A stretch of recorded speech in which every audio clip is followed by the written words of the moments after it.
Good morning. I'm Chris Santori. It's Be in the Community here on B98.5. This morning I'm talking to John Zoller, who is the executive producer at Exhibition Hub, and that is where you're going to see Titanic, an Immersive Voyage. And that is where you're going to see Titanic, an Immersive Voyage, an incredible show all about the Titanic. John, good morning. Thanks for taking some time to sit down and talk. Let's just get started. What got you into the Titanic? It's kind of a combo. I mean, it's a very popular subject.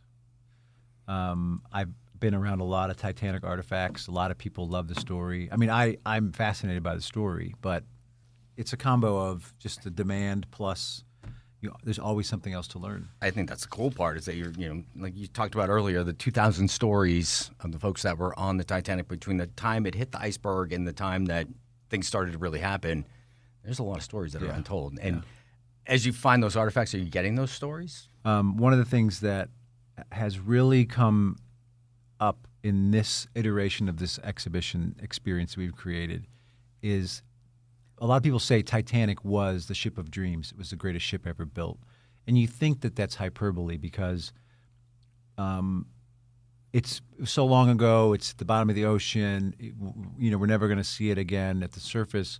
But in this research I've done and with these artifacts that we've been able to collect, and talking to naval historians, Titanic actually was probably the greatest ship ever created because it was all made by human hands in Belfast, Ireland, all by Irish craftsmen.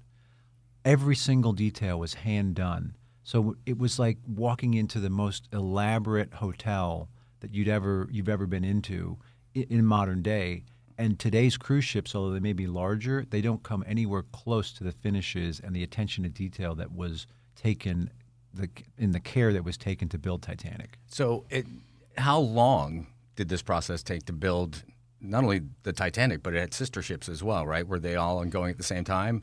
So the Titanic the keel was laid in 1909 and the ship set sail in 1912. So 2.5 years of building. And Olympic started a little bit earlier and launched a little bit earlier. So it was around a 3-year time frame from the time the first steel was laid until the time that the ship was actually seaworthy and ready to sail. There were a couple milestones along the way, the biggest one being the launch day, where it got launched out of the gantry in Belfast into the river. But at that point, it was just an empty shell. And then there was another 9 months of putting all those beautiful details inside of it.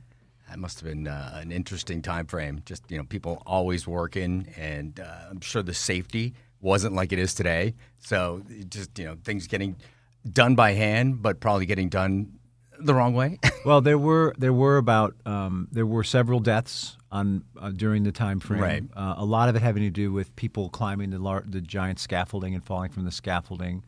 Working conditions were definitely different. Right. There were men that would line up outside of the gate every day to get let in. So where, we don't know if we're going to go to work or not today, but we're going to show up and try to be the first people there and get inside. Right. There were men and boys who were in apprenticeship programs. So they were working their way up. They had been selected maybe from those day laborers. And then there was a premium apprenticeship program that you basically paid the equivalent of about $100,000 today to learn every step of the shipbuilding process. It was kind of like a vocational school, but you ended up typically a lot of these folks who ended up in the managing director role actually started as these premium apprentices working at every single part of the ship. So when it came time to run the whole shipyard, they knew every single detail of what was going on. So at that time, was sea travel or boat travel or ship travel going to be, we weren't flying yet. Nope, we were not flying. So was this, what we thought was going to be the way we were going to be traveling across, the country to country? So the origin story of Titanic really comes out of the mass immigration, the mass migration to the United States during this time period. Between around the beginning of the century, the 1900, and around 1914, 4 times as many people migrated to the United States for the whole 100 years versus the whole 100 years prior. Right. Yeah. So we had this huge demand to go to the United States, to go to North America, primarily the United States, from Europe. And the shipping lines, who were the primary means of transport, saw that and said, okay, if we're gonna take advantage of this demand, we need to build bigger ships. So it started with the Cunard lines building their Mauretania and Lusitania that were the biggest and fastest ships. They actually had, at the time, held the record for the fastest crossing. So you could get on board these ships. You could get to America in 4.5 days, and then you could start your new life. Start your new life, right. White Star Line saw that they were falling behind in all of that North Atlantic shipping route, and so said, we need to build a bigger ship. But we're not going to try to build the fastest ship because Cunard's already done that. So let's build the best ship that's ever been built. And what they did was they built a ship that was literally the equivalent of the Ritz Hotel in Paris for the first class passengers. But they also built accommodations for third class passengers where they actually had cabins. They actually had bedding. They actually had a dining room, and they had amenities. Whereas on other ships of the time, there was a third class is also equated with steerage class. And steerage class literally means your bunks were placed in and about the steering equipment of the ship. Yeah, you're in the guts of the ship, right? You basically spent your whole time on your bunk. You got fed there. There was a bathroom nearby. That was it. Maybe there was some small spaces outside, and that was it. There was nothing else. So White Star Line said, we're going to build the best ship for our first-class passengers, but we're also going to build the best ship for our third-class passengers. They're no longer steerage passengers. They get a cabin. They get 3 hot meals a day. Right. And another thing they did was they gave each passenger in third class a menu. Okay, here's what you're going to be eating every day. But it was also a postcard. So they could mail that postcard back to Europe, wherever they came from, and say, I made it on Titanic or on Olympic or on Britannic. Right. And that was free advertising, free direct mail advertising being sent back. Wow. So the marketing was really remarkable in terms of what White Star Line did to promote these ships. They were the biggest ships that had ever been built at the time. They were the most luxurious ships ever built at the time. There's a huge buzz that was created around these ships. Yeah, I can only imagine. I mean, it's a story that's so big, and we all know that there had to be some excitement that we don't comprehend these days of how big it was at that time. So let's talk about the Immersive Voyage, Titanic, an Immersive Voyage. It's happening at the Exhibition Hub in Doraville, which is right around the corner. You tell me, everybody. So it's less. We're here right here in Midtown. Right. It's less than 20 minutes away from Midtown. Everybody says, "Oh, Doraville, it's so far away." It's outside the perimeter. I can see the perimeter from my front door. Right. Yeah. It's 285 in Buford Highway. Also, that part of town is really impressive, not only because the Exhibition Hub Art Center's there, and it's a cultural gem, but also there are some of the finest restaurants in the whole Southeast from all over the world, an incredible offering of international fare from Vietnamese to Chinese to Mexican to Colombian to Japanese. You can get any kind of food there, and it's some of the highest rated restaurants in the area. So make a day of it in Doraville. Yeah, a date night or whatever. Exactly.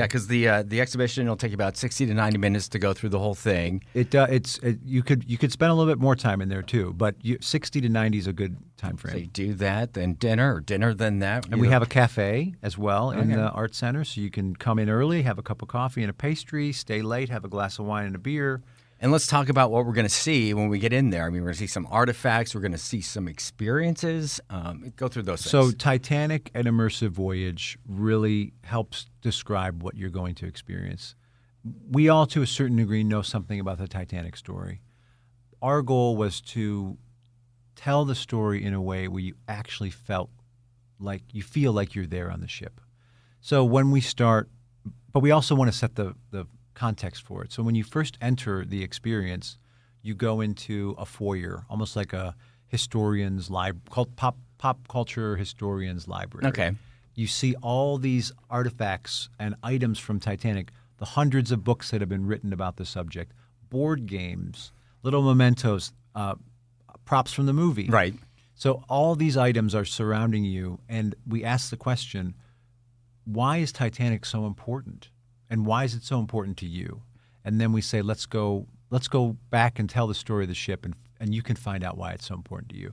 So from there, we go back in time to the yards at Belfast, at Harland and Wolff, where Titanic was designed and built, and we tell that story of the 5,000 men that built the ship over that 3-year period. You see, and then you start to engage actual artifacts from Titanic, Olympic, and Britannic, and Harland and Wolff. But another thing that we do at the beginning is we tell you the story of the iceberg that sank Titanic. So That's this a is story something we don't really ever hear. you hear, oh, the iceberg hit Titanic, Right.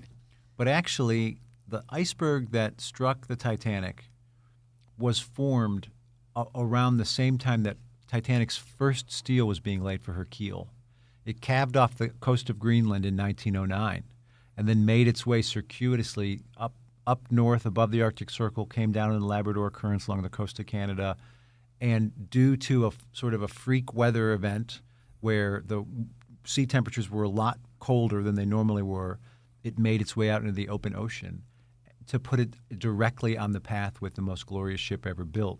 So it's this incredible sense of irony. Mm-hmm. And if you want to be a little bit more ironic or fate-driven, the snow that created that glacier, fell between 10 and 100,000 years ago.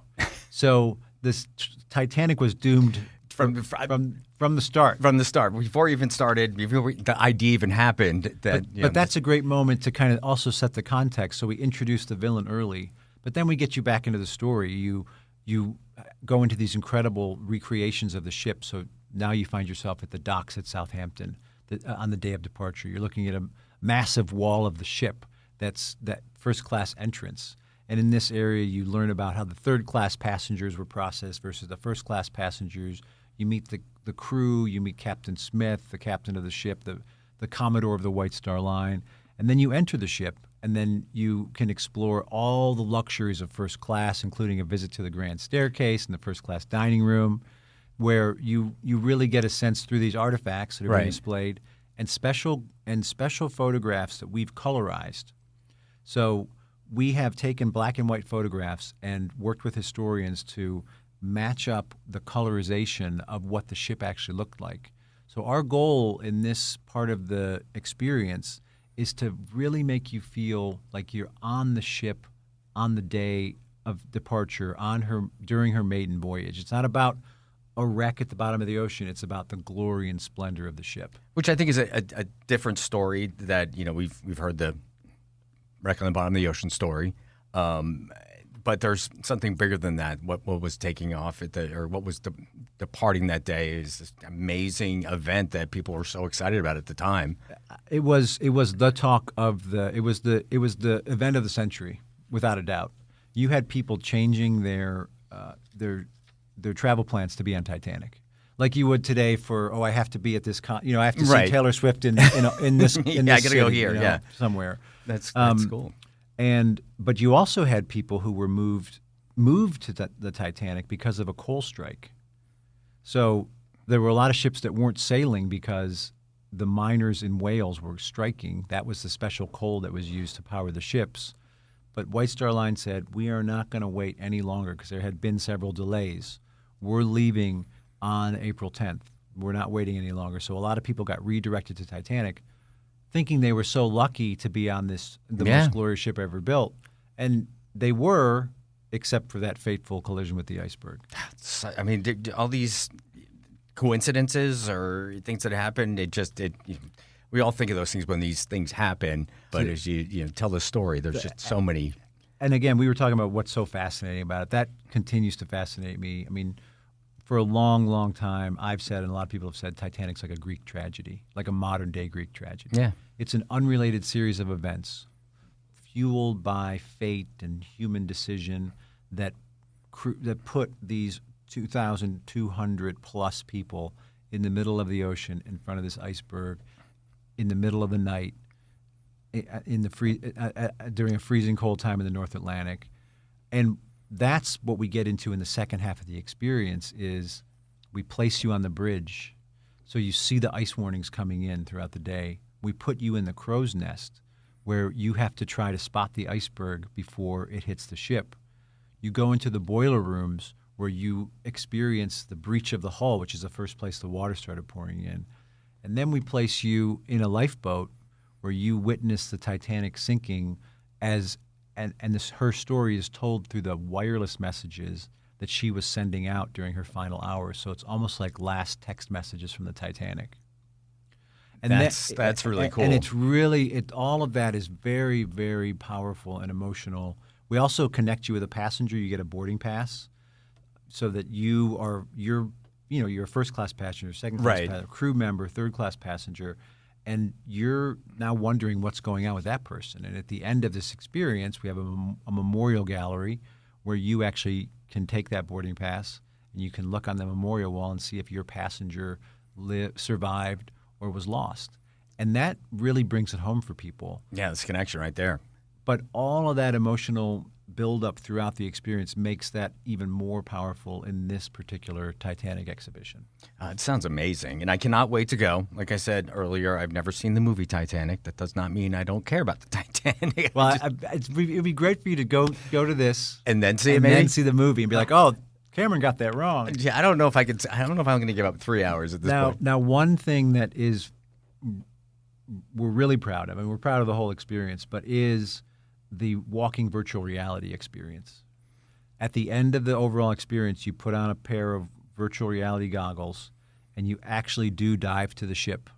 Ah. And you're walking around in a room of about 3,000 square feet where you're able to explore the wreck.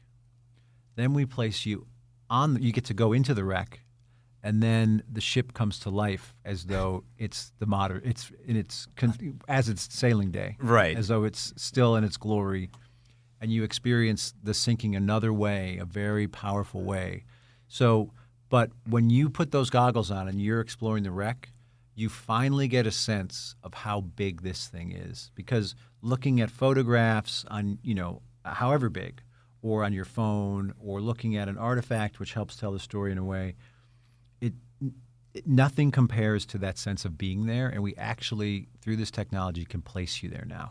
Yeah, and I think the size is something that we see the pictures of the Titanic versus one of the giant cruise ships today, and it looks tiny, but at the time, biggest object made by human hands. Right. So I mean, it's still huge.